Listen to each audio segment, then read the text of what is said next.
So here we are with our two characters, Tom and Jerry. They're friends, and they're just leaving or exiting the locker room. So we know that they've changed their clothes that they probably wore to school or to work, and they put on exercise clothes or workout clothes so they can sweat a lot. And as they exit the locker room, their trainer comes up to them or approaches them. A trainer is somebody whose job is to help you learn how to exercise correctly. And if you hire a trainer, it can be a guy or a girl. They're usually really tough on you. They make you work out really hard. They're kind of like a coach in an exercise gym. They'll probably give you some tests to see what you need to do, and then they will give you some exercises to do and some kind of exercise routine. So here the trainer approaches them and he says, "You guys must be Tom and Jerry." So I think he was expecting them. They probably made an appointment with him.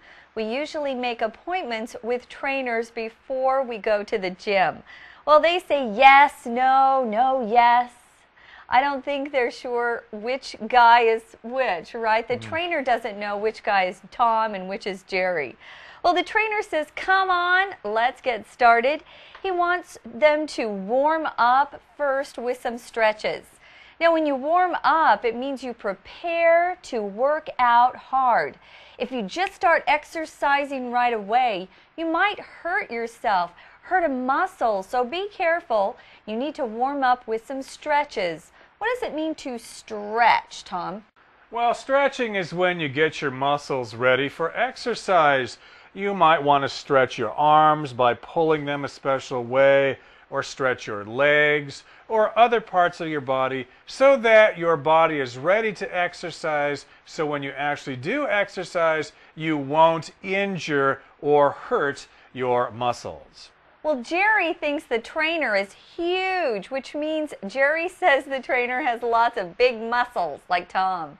Well, you know, he's a little bit afraid when he sees the trainer. Jerry thinks the trainer is going to make them work really hard and sweat a lot. He says, "We are in big trouble." If you're in trouble, it means, uh-oh, something you don't want to happen's about to happen.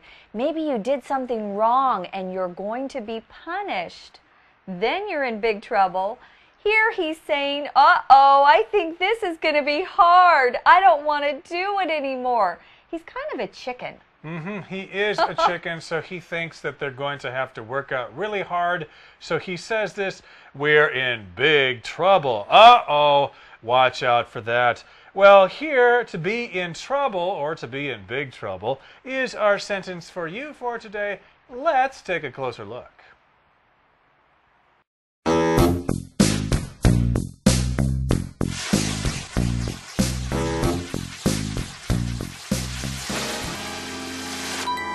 Sentence for you. Be in trouble.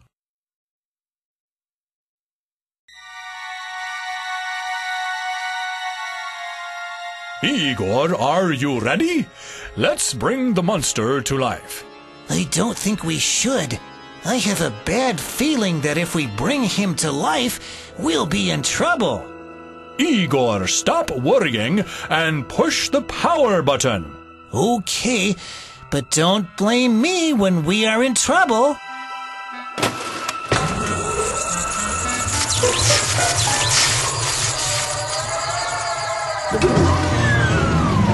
It is alive! Whoa! Igor, help! The monster is chasing me! Look at this place. How could you make such a mess in my science lab? Uh-oh, now we are really in trouble.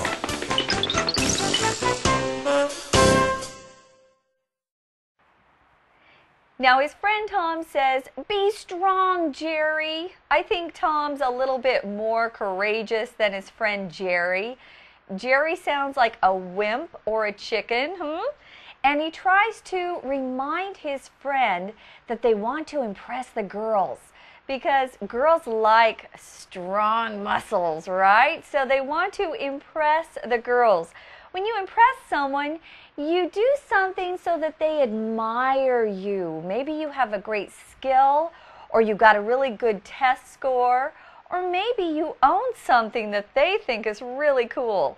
You can impress people in many different ways. That's right. And if you do something that impresses somebody, it's called being impressive. Ooh, that was very impressive. So here, Tom reminds him to impress those girls, and Jerry says, "Oh, you're right. I will think about the girls. And that way I'll be able to work out more because maybe I'll get some kind of reward for my efforts. Maybe I can find a pretty girl who will be my girlfriend." And then the trainer says, "Okay, guys, enough of this nonsense. It's time to start work. It's time to exercise." And then he introduces them to some of the exercise equipment. If you go to the gym, there will be all kinds of equipment there. One piece of equipment that you will see there is called a treadmill, which is basically a running machine. It keeps spinning so you can keep on running in the same place. Or you could walk really fast on it. Maybe you don't like to jog or run. You can walk very fast on treadmills. Now, he tells the guys you need to get to know it. You need to use it enough that you feel familiar with it because it's your new best friend, which just means you're going to be using it a lot. You're going to become very familiar with this piece of equipment. Sounds like the trainer wants them to work out a lot. So maybe you need to warm up first. He says you can start by walking. Okay, don't start really hard. Just walk slowly and then speed up to a jog. Okay, when you jog, it's like running. Basically, walking is when both feet are on the ground, or at least one foot is touching the ground. But when you jog or run, you're actually jumping a little bit as you walk. Again, jogging is just running kind of slowly. And of course, if you increase your speed, we say you speed up. Speed up to a jog. And he then says, "I'll be back in 15. He's sort of a little casual here. He means 15 minutes. I'll be back in 10. I'll be back in 5. It just means they'll be back in that amount of time. Well, we'll be back soon, but first we're going to listen to our Chinese teacher.